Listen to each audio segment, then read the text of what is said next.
Meantime, state lawmakers and Governor Newsom have reached an agreement on a budget that balances a $54 billion shortfall. ABC 10 News reporter John Horn joins us now live. John, the governor says tough decisions had to be made.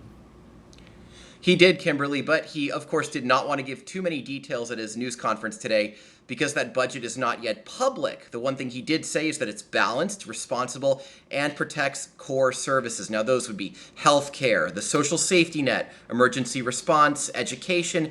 It also invests in small businesses.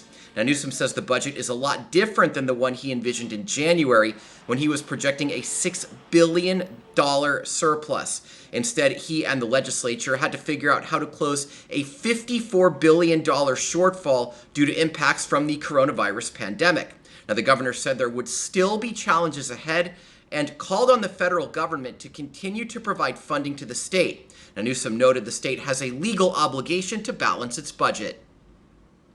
So we had to work feverishly to figure out a way to do that mitigates the harm to those most in need, the most vulnerable, including our children and our teachers and the like.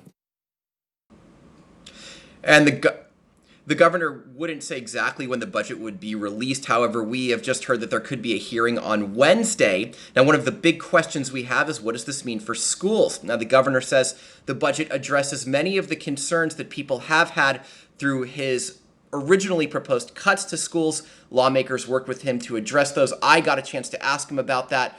We will have what he had to say and what it could mean here locally coming up for you on 10 News at 5. But for now, live in University City, John Horn, ABC 10 News.